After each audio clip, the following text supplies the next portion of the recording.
Hi hello അസ്സാം വലൈക്കും welcome back to my channel. ഞാനിന്ന് നല്ല കപ്പയും ബീഫ് കവാഡിൻ്റെ റെസിപ്പി ആട്ടോ നിങ്ങൾക്ക് ഷെയർ ആക്കുന്നത്. അപ്പം വീഡിയോ ഇഷ്ടമായാൽ പ്ലീസ് ഒന്ന് ലൈക്ക് ചെയ്യുക, ഷെയർ ചെയ്യുക, സബ്സ്ക്രൈബ് ചെയ്യുക കേട്ടോ. സബ്സ്ക്രൈബ് ചെയ്യാതെ കാണുന്ന കൂട്ടുകാരാണെങ്കിൽ ഒന്ന് സബ്സ്ക്രൈബ് ചെയ്യുക കേട്ടോ. അപ്പം ഇതാ 3 ഉള്ളി, 3 തക്കാളി, കുറച്ച് കരിവേപ്പില, ഒരു 3 പച്ചമുളക് എന്നിവയൊക്കെ കേട്ടോ ഇതിലേക്ക് എടുത്തിട്ടുള്ളത്.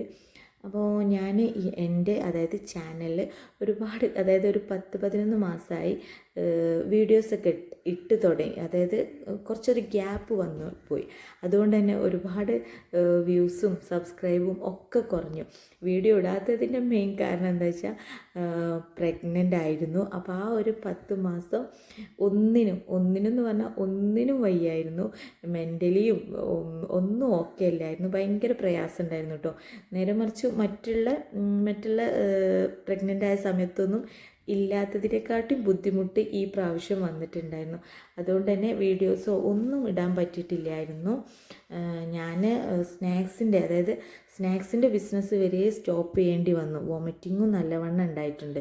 പിന്നെ സ്നാക്സിൻ്റെ ബിസിനസ് റീസ്റ്റാർട്ട് ചെയ്തത് നോൻപിനായിരുന്നു. നോൻപിന് അതന്നെ ഞാൻ കൊടുക്കുന്ന ഷോപ്പുകളുണ്ടല്ലോ, നമ്മൾ സ്നാക്സ് കൊടുക്കുന്ന ഷോപ്പുകാർ അത്രയും നമ്മളെ നിർബന്ധിച്ച് പറയുമ്പോൾ നമ്മളത് ചെയ്ത് കൊടുക്കണമല്ലോ. അതുകൊണ്ട് ആ നോൻപിന് മാത്രം ചെയ്ത് കൊടുത്തിട്ടുണ്ടായിരുന്നു. അതും എനിക്ക് സഹായത്തിന് ഒരാളെ വെച്ചിട്ടുണ്ടായിരുന്നു. അല്ലാതെ എനിക്ക് ഒരിക്കലും ചെയ്യാൻ കഴിയില്ല. അത്രയും ഞാൻ ടയേർഡായിരുന്നു. അതുകൊണ്ട് തന്നെ ആ ഒരു പീരിയഡിൽ അത് ചെയ്തു കൊടുത്തു. പിന്നെ നമുക്ക് നോൻപ് ഒരു 26-27 ആയപ്പോൾ നമുക്ക് ഗ്യാസിൻ്റെ ഇഷ്യൂ വന്നല്ലോ. അപ്പോൾ അത് സ്റ്റോപ്പും ചെയ്തു കേട്ടോ. കാരണം ഞാൻ ഗ്യാസുമലാണ് ചെയ്യാറ്. അടുപ്പത്തും ചെയ്യാറുണ്ട്, പക്ഷേ കട്ട്ലേറ്റ് അങ്ങനത്തെ ഒക്കെ എനിക്ക് ആ ഗ്യാസിൻ്റെ ആ ഒരു മെഷീനുണ്ട്, അതിമലാണ് ഞാൻ ചെയ്യാറ് കേട്ടോ. അപ്പോൾ അതുകൊണ്ട് തന്നെ ആ ഒരു സമയമായപ്പോൾ നിർത്തി. പിന്നീട് ഇതുവരെ റീസ്റ്റാർട്ട് ചെയ്തിട്ടില്ല. ഇൻഷാ അല്ലാഹ് ചെയ്യണം.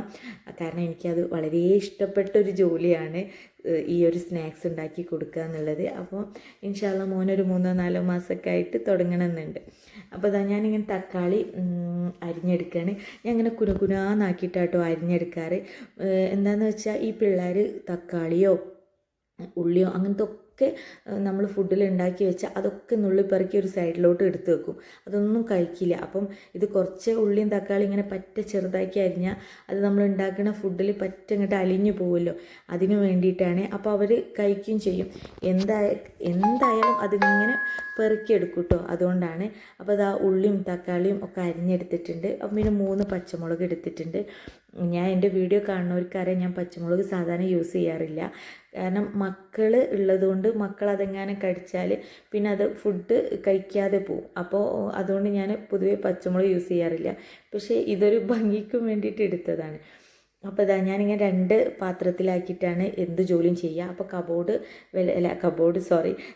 നമ്മൾ കൗണ്ടർ ടോപ്പ് വൃത്തികേടാവില്ല കേട്ടോ. അപ്പോൾ ഇതാണ് കവാഡ്. നിങ്ങളുടെ നാട്ടിലോട്ട് എന്താ പറയാമെന്ന് എനിക്കറിയില്ല. ഇക്കാക്ക് ഭയങ്കര ഇഷ്ടമുള്ള സാധനമാണ് കവാഡ്, ബോട്ടി, പിന്നെ ബീഫ് അങ്ങനത്തതൊക്കെ. ഈ പോത്തിൻ്റെ മറ്റുള്ള സാധനങ്ങളൊക്കെ ഇല്ലേ, അതാണ് കേട്ടോ. ഇത് ഭയങ്കര നല്ല സാധനമാണ്, പാലുണ്ടാവാനെന്നൊക്കെ പറയാറുണ്ട്. അപ്പോൾ ഇങ്ങനെ കുക്കർ വെച്ചിട്ടുണ്ട്. ഈ കുക്കറിൽ കുറച്ച് കവാഡ് ഇട്ട് കൊടുക്കുക.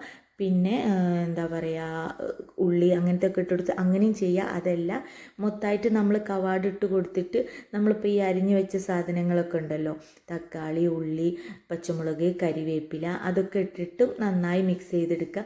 നല്ലവണ്ണം കൈകൊണ്ട് തിരുമണം കേട്ടോ. അപ്പോഴാണ് പെർഫെക്റ്റായിട്ടൊരു ടേസ്റ്റ് എന്ത് സാധനങ്ങൾക്കായാലും കിട്ടുക. അപ്പോൾ ഇതൊക്കെ ഇട്ട് കൊടുത്തിട്ടുണ്ട്. ഇനി ഞാൻ ഉപ്പിട്ട് കൊടുത്തിന്. ഉപ്പ് ഞാൻ ആദ്യം തന്നെ ചേർത്ത് കൊടുക്കുകയാണ്. ഞാൻ എപ്പോഴും മറക്കും ഇങ്ങനത്തെയൊക്കെ സാധനം ഉണ്ടാക്കുമ്പോൾ. അപ്പോൾ ഉപ്പ് ചേർത്തിട്ടുണ്ട്. പിന്നെ 3 സ്പൂണ് കുരുമുളക് പൊടി ചേർത്തിട്ടുണ്ട്. ഒരു പൊടിക്കാണ് ഞാൻ മുളക് പൊടി ചേർത്തിട്ടുള്ളൂ. ഇതിൽ മുളക് പൊടിൻ്റെ ആവശ്യമില്ല. കുരുമുളക് പൊടിയും മല്ലിപ്പൊടിയും ആണ് മെയിനായിട്ട് വേണ്ടത്. ഒരു 3 സ്പൂണ് മല്ലിപ്പൊടിയും ചേർത്തിട്ടുണ്ട്. പിന്നെ കുറച്ച് മഞ്ഞൾപ്പൊടിയും കൂടി ചേർത്തിട്ട് നല്ലവണ്ണം തിരുമ്മിയെടുക്കുക കേട്ടോ. നല്ലവണ്ണം തിരുമ്മിയെടുക്കുക. പിന്നെ കുരുമുളക് പൊടിയും മല്ലിപ്പൊടിയുമാണ് ഇതിൻ്റെ കുറച്ച് മേലേക്ക് നിൽക്കേണ്ടത്. പിന്നെ കുറച്ച് ഉലുവ ഇട്ട് കൊടുത്ത് പിന്നെ ജീരകം കൂടി ഇട്ട്, വലിയ ജീരകമാണ്. കാരണം നമ്മൾ വേവിക്കുന്ന സമയത്തൊക്കെ കുറച്ച് സ്മെല്ലൊന്ന് ചിലവർക്ക് പറ്റില്ലല്ലോ. അതിന് വേണ്ടിയിട്ട് നല്ലവണ്ണം ജീരകമൊക്കെ ഇട്ട് കൊടുത്തിട്ട് നല്ലവണ്ണം തിരുമ്മി കൊടുക്കുക കേട്ടോ. നല്ലവണ്ണം തിരുമ്മി കുറച്ച് പാകത്തിന് വെള്ളം കൂടി ചേർത്ത് കൊടുക്കുക. കുറച്ച് പച്ച വെളിച്ചെണ്ണ. ഇതിൽ ഓൾറെഡി നെയ്യിൻ്റെതുണ്ട്, അതുകൊണ്ട് പച്ച വെളിച്ചെണ്ണ കുറച്ച് ചേർത്ത് കൊടുത്താൽ മതി കേട്ടോ. ഞാൻ ഇതിൽ ചേർക്കുന്നില്ല, ഞാൻ വറവിടുമ്പോൾ ചേർക്കാമെന്ന് വിചാരിച്ചു. അപ്പോൾ ഇത് ഒരു 4 വിസിൽ ഞാൻ വരുത്തിയിട്ടുണ്ട്. അപ്പോഴാണ് പാകത്തിനുള്ള വേവാക്കി എടുക്കുക. ഇതിനി ഒരു പോട്ടിലോട്ട് മാറ്റിയെടുക്കുക. പോട്ടിലോട്ട് മാറ്റി ഇനി ഇതേ വെള്ളത്തിൽ തന്നെ, അതായത് ഈ ഒരു വെള്ളത്തിലാണ് നമ്മൾ പൂളിയും വേവിച്ചെടുക്കേണ്ടത്. പിന്നെ ഈ ഒരു ഇതുണ്ടല്ലോ കവാട്, നമ്മൾ മാറ്റി വെച്ച കവാട് ജസ്റ്റ് ഒന്ന് എന്താ പറയുക, ഈ പോട്ടിലോട്ടിട്ട് ഒന്ന് വെള്ളം ഒന്ന് ജസ്റ്റ് ഒന്ന് വറ്റിച്ചെടുക്കുക. ഒന്ന് നെരിഞ്ഞാലും കുഴപ്പമില്ല കേട്ടോ. അപ്പോൾ പൂളൊക്കെ ഞാൻ നല്ലവണ്ണം കഴുകി ഫ്രഷാക്കി വെച്ചിട്ടുണ്ട്. ഇനി ഇത് നമ്മൾ നേരത്തെ മാറ്റി വെച്ചില്ലേ കുക്കർ, അതിലേക്ക് ആ വെള്ളത്തിലേക്ക് ചേർത്ത് കൊടുക്കുക കേട്ടോ. ഈ വെള്ളം മതിയെന്നുണ്ടെങ്കിൽ അങ്ങനെയും ചെയ്യാം. അതെല്ലാം വെള്ളം കുറവാണെങ്കിൽ കുറച്ച് നോർമൽ ചൂടുവെള്ളം ഉണ്ടല്ലോ, അത് നമ്മൾ ആഡ് ചെയ്ത് കൊടുക്കുക. പിന്നെ ഉപ്പും നമ്മൾ നോക്കിയിട്ട് ചേർത്ത് കൊടുക്കുക കേട്ടോ. ഇതിൽ കുറച്ച് ഉപ്പ് കുറവാണ്, അപ്പം ഞാൻ ചേർത്തിട്ടുണ്ട്. ഒരു 3 വിസിൽ വന്നാലാണ് പാകം. വിസിൽ ഇത് നല്ലവണ്ണം, അതായത് ഉടഞ്ഞു പോണ രൂപത്തിലായി എടുത്തിട്ടുണ്ട്. ഇനി ഇതിലേക്ക് കുറേശ്ശെ ഇട്ട് കൊടുത്തിട്ട് നമ്മൾ ഉടച്ചു കൊടുക്കുമ്പോഴാട്ടോ കുറച്ചും കൂടി ഒരു ടേസ്റ്റ്. അതുകൊണ്ടാണ് ഉടച്ചു കൊടുക്കുക. എന്നിട്ട് ഉടച്ചിതാ നല്ലവണ്ണം ഉടച്ചെടുത്ത് ഇപ്പോൾ ഈ ഒരു പരുവത്തിലായിട്ടുണ്ട്. ഇനി ഈ ഒരു ഇത് സ്കിപ്പ് ചെയ്ത് കുറച്ച് വെളിച്ചെണ്ണ കുറച്ച് വെളുത്തുള്ളിയും കൂടിയിട്ട് വറവിട്ട് അത് ഇതിലേക്ക് ചേർത്ത് കൊടുക്കുക. ഒരിക്കലും സ്കിപ്പ് ചെയ്യരുത് കേട്ടോ. ഇത് കുറച്ചും കൂടി ടേസ്റ്റ് കൂട്ടാൻ നമുക്ക് സഹായിക്കും. അതായത് ഇത് ഇനി പൂളൻ്റെ എന്തിലേക്കും ഈ വെളുത്തുള്ളി ചേർത്ത ടേസ്റ്റ് ആട്ടോ. അപ്പോൾ അടിപൊളി കപ്പയും ബീഫ് കവാടും റെഡി ആയിട്ടുണ്ട്. കുറച്ച് ഉള്ളിയും കൂടി തൂവി കൊടുക്കുക, ടേസ്റ്റ് കൂടും. അപ്പോൾ അടുത്ത വീഡിയോയിൽ കാണാം. Okay, by.